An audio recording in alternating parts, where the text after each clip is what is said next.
Once upon a time in a faraway land, everyone was having trouble sleeping. It wasn't just a mild inconvenience. Oh no! It was terrible. Children cried and screamed through the long nights, too tired and frustrated to sleep. Grown-ups stumbled around with heavy eyes, fading with exhaustion and unable to focus on their tasks. The entire kingdom was in chaos because no one could sleep. Aurora had been watching this unfold with growing worry. Being the princess, she loved her people and hated seeing them suffer. So she went to see if she could help. "What's wrong?" she asked a woman who was rocking a crying baby. "Oh, princess," the woman wailed. "My sweet baby won't stop crying. And even if he sleeps, he has nightmares that make him scream in his sleep. It's happening to everyone," said a man who approached them, his face drawn and haggard. "We're too tired to work. We have no energy left. If this continues, we'll all die." Aurora felt a cold dread creep up her spine. She knew that if something wasn't done quickly, her people might die. She needed to get to the bottom of this nightmare epidemic.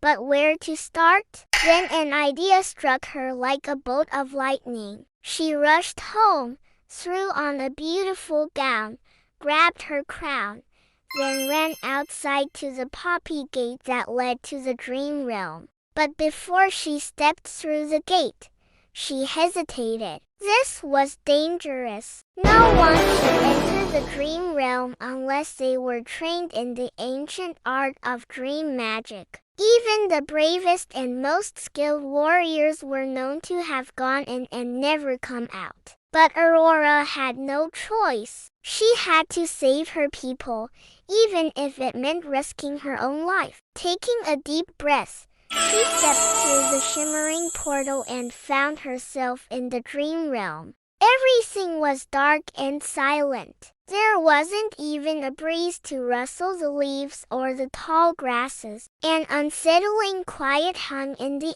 air. Suddenly, a voice boomed, echoing all around her. "Who dares disturb my slumber?" Aurora whirled around, searching for the source of the voice, her heart pounding in her chest. That's when she saw him, the Lord of the Shadow Quilt, the ruler of the Dreamrealm. He stood before her, shrouded in darkness, his face hidden in the shadows of his wide-brimmed hat. His presence was like a heavy weight pressing down on her, stealing her breath and freezing her with fear. "I am Aurora," she said, her voice echoing strangely in the oppressive silence. "And I have come to ask for your help. My people are suffering from nightmares, and I need your assistance."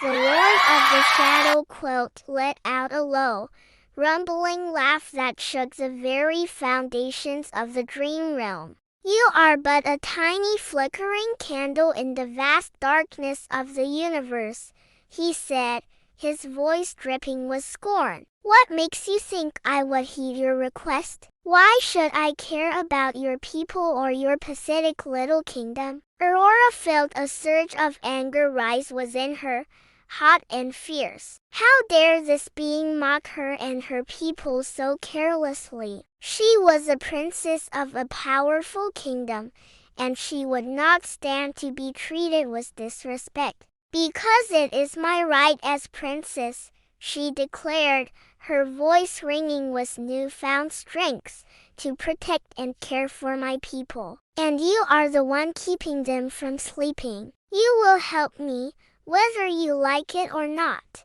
The Lord of the Shadow Quilt's laughter echoed again, but this time there was a hint of something else in his voice, something that sounded almost amused. "Very well," he said finally, "I shall grant you your wish. But be warned, child, what you are about to do is fraught with danger. If you fail, you will be trapped in the Dreamrealm forever, and your people will die without you."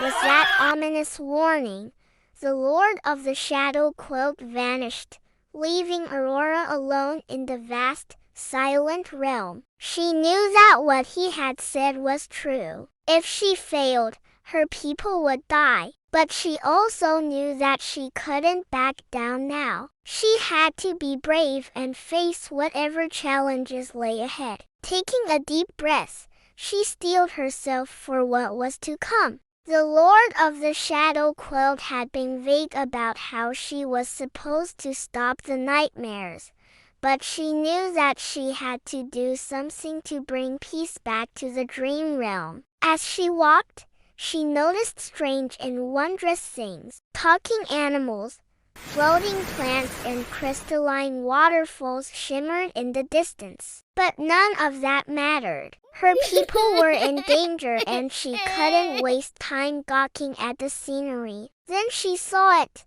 a large dark cloud hovering over a small cottage. The cottage looked like any other ordinary house, except for the fact that it was shrouded in an unnatural darkness. Aurora knew that this was the source of the nightmares. The Lord of the Shadow Quilt had likely used his powers to create this place, hiding in the darkness and feeding off the nightmares of the people. She cautiously approached the cottage, her hand resting on the hilt of her sword. As she drew closer, she heard the sound of sobbing coming from inside. It was a woman's voice, filled with anguish and despair. Aurora's heart went out to her. She had to end this nightmare and set these people free. Taking a deep breath, she knocked on the door. A moment passed.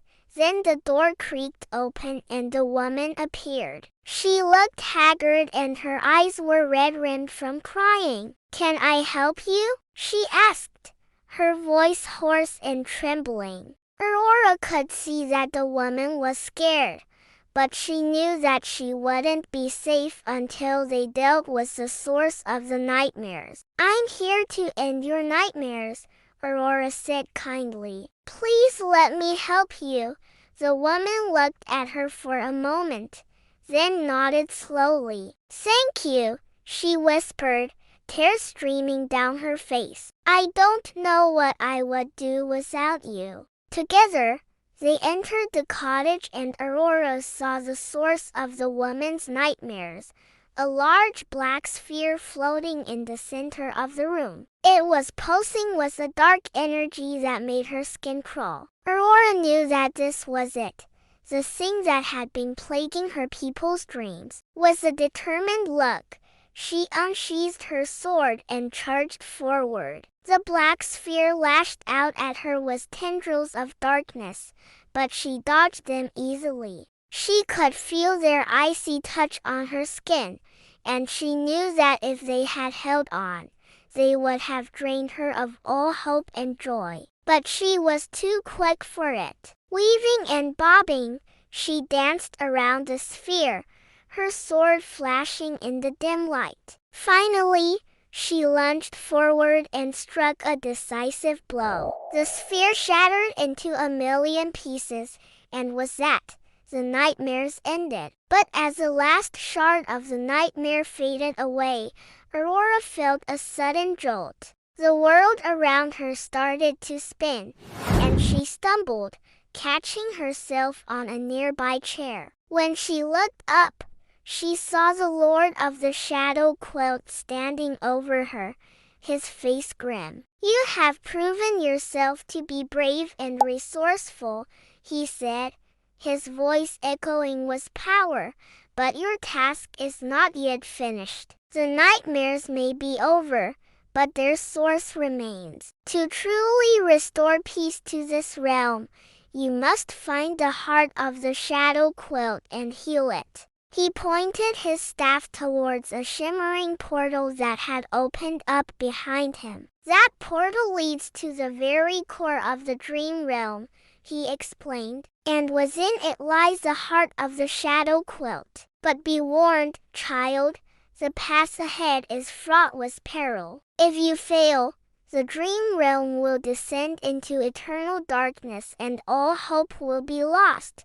Though fear gnawed at her heart, Aurora knew that she had to be brave. The fate of her people and the dream realm rested on her shoulders. Taking a deep breath, she squared her jaw and stepped through the portal, ready to face whatever challenges lay ahead.